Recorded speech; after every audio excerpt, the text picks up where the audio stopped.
ወገኖቼ ለምን ይመስላችኋል ህይወት የከበዳችሁ? ለምን ይመስላችኋል ሁሉም ነገር የማይታለፍ የሚመስላችሁ? ለምን ይመስላችኋል ሁሌ እንደጨለመ ነው እንጂ አንድ ቀን ይነጋል ብለን የማናስበው? ምክንያቱ ይሄው ነው። ታንኳ የተባለች ሰውነታችን ላይ ከእግዚአብሔር ውጪ የጫናቸው ብዙ ኮተቶች አሉ፣ እኛ ጋር መግባት የሌለባቸው። አብረን ኃጢያቱንም ከክርስቶስ ጋር ሰውነታችን ላይ ጭነነዋል። ዘረኝነቱንም ጭነነዋል፣ ክፋቱንም ጭነነዋል፣ ነውሩንም ጭነነዋል፣ አድርባይነቱን ሆዳምነቱንም ጭነነዋል። እና እንዴት ሰውነታችን አይበጠበጥም? እና እንዴት ህይወታችን በሙሉ ምስቅልቅሉ አይወጣም? ሰውነታችሁ የተሰራው ክርስቲያኖች ለሁላችንም ሰውነት የታነጸው ለማን ቤተ መቅደስ እንዲሆን? ለእግዚአብሔር። በቃ ለሌላ አይስማማም፣ ለሌላ አይሆንም። ነው እንደ እግዚአብሔር አይገርማችሁ? ለሌላ ራሱ እንዲስማማ አድርጎ አይደለም ሰውነታችንን የሰራው። ሰይጣንም ሲመጣ አይስማማውም እኮ የኛ ሰውነት አይፈልገውም። ግን ከእግዚአብሔር ጋር መገዳደር ስለሚፈልግ የሱ የሆነው በሙሉ የራሱ እንደሆነ አስቦ ተመኝቶ ፈልጎ ስለሚመጣ አብሮ ይዳፈረናል እንጂ በፍጹም የሱ እንዳልሆነ ያውቀዋል እሱ ራሱ። ማንም የኛን ሰውነት ከሱ ውጪ ሊያረካትም ሊያስደስታትም ሊያሳርፋትም የሚችል የለም። አለማረፋችን፣ መባዘናችን፣ መቅበዝበዛችን ሰላምን የምትሰጠዋ ቤተክርስቲያን ውስጥ ተገኝተን አሁንም ሰላም አልባ መሆናችን ቤተክርስቲያኗ አንዱ ክርስቶስን እንደቻለችው እኛ ግን ሰውነታችን ከሱ ውጪ ሌላ ብዙ ኮተት ስለያዘ ነው። ኮተታችንን ማራገፍ አለብን።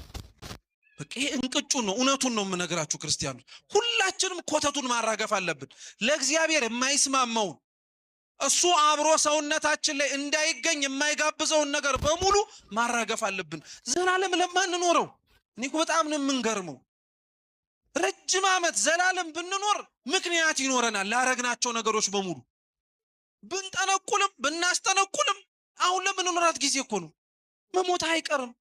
ሀብት ብትሰበስብ ብታግበሰብስም አሁን እኮ ነው፣ መሞት አይቀርም።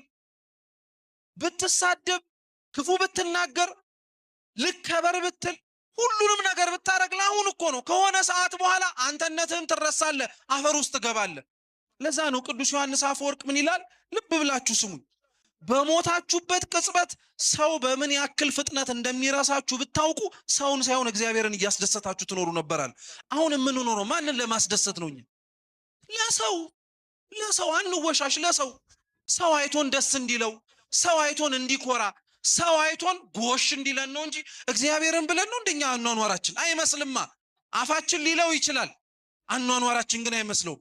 ለዛ ነው ይሄን ድክመታችንን ልክ እንደ አባ ጴሜን እንጸልያለን። አቤቱ ጌታ ሆይ እስኪበሉ ምላስ የሚለውን ልቤም እንዲሆነው አስለምደው።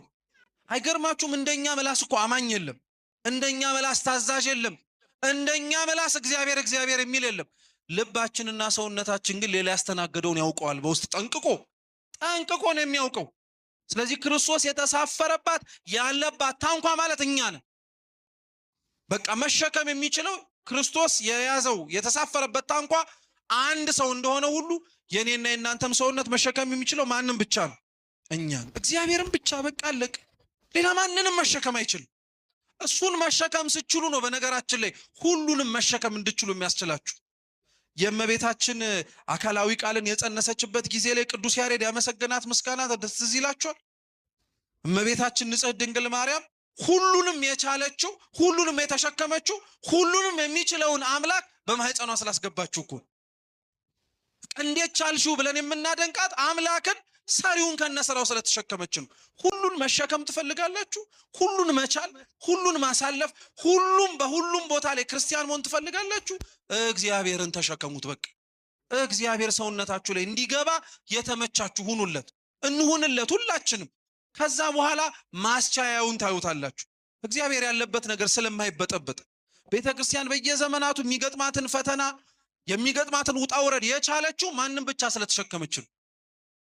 አየ እግዚአብሔር ራሱ ያስችላል ማለት ነው። እግዚአብሔር ራሱ ብዙ ነገሮችን መሸከም እንድንችል ያዘጋጃል ማለት ነው። ስለዚህ ክርስቶስ የተሳፈረበት ታንኳ እሱ ነው። አሁንም ግን እንዳልኳችሁ ታንኳው ላይ ሆኖ ለምንድነው እነሱን ወደ ዳር የሚያስተምራቸው ብለን እንጠይቃለን።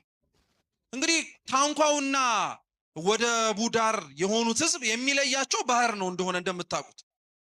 እነሱ ክርስቶስ ሲያስተምር የሚያስተምረውን ትምህርት ለመስማት ጌታ ወደ እነሱ ይቅረብ ብለን እንዳንናገር ምክንያቱን አሁን ነገርኳችሁ። ሰውነታችሁ ማንም ብቻ ይሸከም ብሎ እያስተማረ ታንኳው ላይ ቆመ። እነሱ ወደ ቡዳር የቀሩት ለምን ይመስላችኋል? ለምሳሌ እንዲረዳችሁ አንድ ታሪክ ልንገራችሁ። ጌታችን ኢየሱስ ክርስቶስ